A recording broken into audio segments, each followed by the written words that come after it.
दुनिया के सभी धर्म डर के आधार पर टिके हुए हैं। इस दुनिया के सभी धर्मों ने अपने रिलीजन्स को मानने वाले लोगों को डराया हुआ है। उनके अंदर डर भर दिया कि तुम उठते समय उठते ही ईश्वर का नाम लो, अपने धर्म के ईश्वर का नाम लो, जो भी काम कर रहे हो उस काम को करने से पहले ईश्वर का नाम लो, हर क्षण हर पल उस ईश्वर का स्मरण करो। जब भी तुमको टाइम मिले उस टाइम में तुम ईश्वर का स्मरण करो, उसका धन्यवाद दो, उसका नाम लो। तुम्हें कोई दुख हुआ जीवन में, तुम्हारे जीवन में कोई तकलीफ आई, तुम्हारे जीवन में कोई परेशानी आई, उस परेशानी में तुम ईश्वर का नाम लो। वो ईश्वर तुमको उस परेशानी से निकालेगा बाहर, या तुम्हें उस परिस्थिति से निकलने की शक्ति देगा। या तुम ईश्वर का नाम लोगे तो तुम्हें ईश्वर एक अच्छी जीवन देगा, एक अच्छा तुम्हारे जीवन से तकलीफ़ों को, दुख को, पीड़ा को, कष्ट को दूर रखेगा। तुम्हारा एक्सीडेंट नहीं होगा, तुम बीमार नहीं पड़ोगे। ये दुनिया के सभी लोग इसी डर के आधार पे अपने धर्मों के ईश्वर को मानते हैं। और इस दुनिया के सभी धर्मों के धर्मगुरु तुमसे कहेंगे कि तुम ईश्वर का नाम लो, इस धर्म के आधार पे चलो, इस ईश्वर के बताए हुए रास्ते पे चलो। तुम यदि ऐसा करोगे तो तुम्हें स्वर्ग मिलेगा, तुम स्वर्ग में जाओगे। और तुम यदि ऐसा नहीं करते तो तुम नरक में जाओगे। लेकिन मुझे लगता है कि सारी बातें इंसान को सिर्फ डराने के लिए बनाई गई है, ताकि वो उस किताब को फॉलो कर सके, उस किताब के आधार पर चल सके। तुम दुनिया के किसी भी धर्म के धर्मगुरु के पास जाओगे तो तुम्हें एक ही बात कहेगा कि तुम सवेरे शाम उठते उठते उस ईश्वर का नाम लो और उस किताब के आधार पर चलो। लेकिन मुझे लगता है कि ये सबसे खतरनाक और सबसे ज़्यादा बेवकूफ़ बनाने वाली चीज़ है। यदि तुम किसी धर्म के ईश्वर का नाम लेते हो या नाम जप करते हो तो तुम्हारा दिमाग पूरी तरीके से सिकुड़ जाता है। तुम्हारे अंदर की जो जिज्ञासा थी, जो प्रकृति ने तुमको जिज्ञासा, जो प्रश्न, जो सवाल, वो प्रश्न और सवाल पूछने की क्षमता तुम्हारी ख़त्म हो जाती है क्योंकि तुम विश्वास करना शुरू कर देते हो किसी चीज़ के ऊपर, किसी ईश्वर के ऊपर। यदि हम एक बच्चे को देखें तो इस प्रकृति ने उस बच्चे को कैसा बनाया है। एक बच्चा देखना किस तरीके का होता है। एक बच्चा हर चीज़ में सवाल पूछता है, उसके मन में हर चीज़ के प्रति जिज्ञासा है। वो हर चीज़ को जानना चाहता है, परखना चाहता है, देखना चाहता है, महसूस करना चाहता है। उसके लिए, उसके मन में हर चीज़ के लिए सवाल है। इस दुनिया को, इस पूरे ब्रह्मांड को एक्सप्लोर करना चाहता है वो बच्चा। अपने हिसाब से जीना चाहता है, अपने हिसाब से उन प्रश्नों के जवाब जानना चाहता है। लेकिन आपने उस बच्चे को उस किताब के प्रश्न के जवाब दे दिए और वो बच्चा थोड़ा बड़ा हुआ, रिलीजियस गुरु के पास गया और उस गुरु ने कह दिया कि ये ईश्वर है, इस ईश्वर का तू नाम जप कर, सवेरे शाम उठते उठते नाम जप कर। नाम जपते रहे, तेरे सारी तकलीफ़ें दूर हो जाएगी, तेरे सारे दुख दूर हो जाएंगे, तेरे सारे कष्ट दूर हो जाएंगे और तेरे को स्वर्ग मिल जाएगा। तुझे इस जीवन मरण के चक्र से मुक्त हो जाएगा तू। और इस प्रकार से जो उसके मन में सवाल थे, जिज्ञासा थी, प्रश्न थे, क्वेश्चंस थे, वो सभी प्रश्न, सभी जिज्ञासा नष्ट हो गए, दूर हो गए। अब वो व्यक्ति क्या हो गया, एक भीड़ का हिस्सा।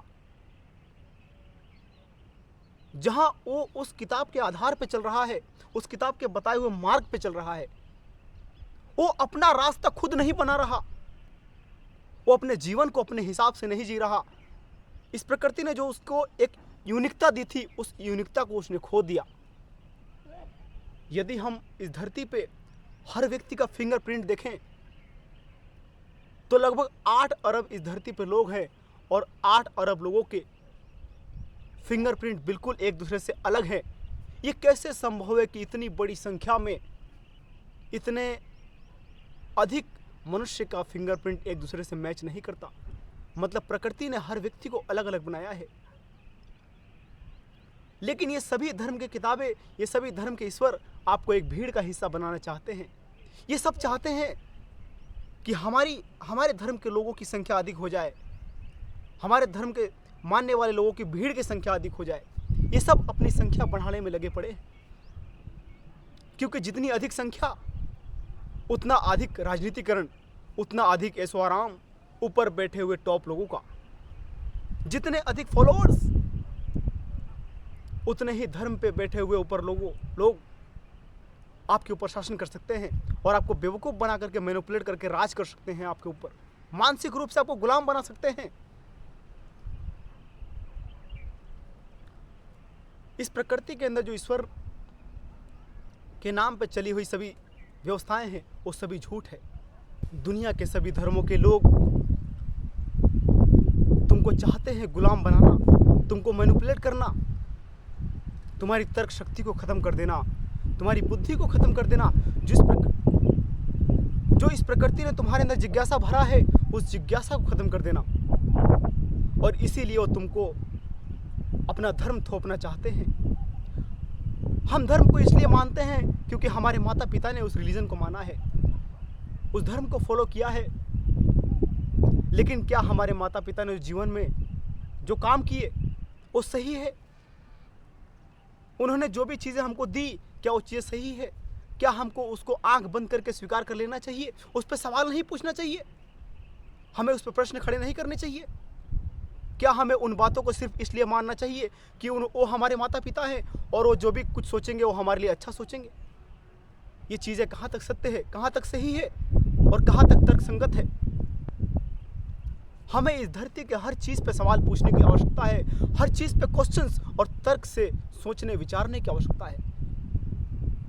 लेकिन दुनिया के सभी धर्म तुम्हारे इस तर्क को ही ख़त्म कर देना चाहते हैं और ख़त्म कर देते हैं।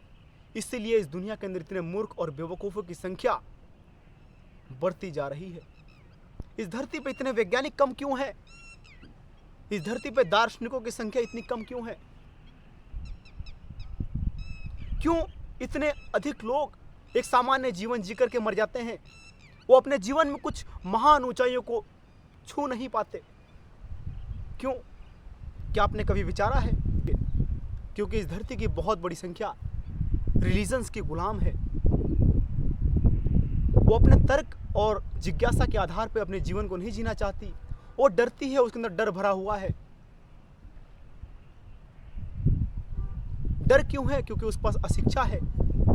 जहाँ शिक्षा नहीं वहाँ तर्क नहीं, जिज्ञासा नहीं, प्रश्न नहीं, और प्रश्न नहीं तो रिलीजन तुम्हारे ऊपर आकर के चढ़ जाएंगे, वो तुम्हारे ऊपर राज करेंगे।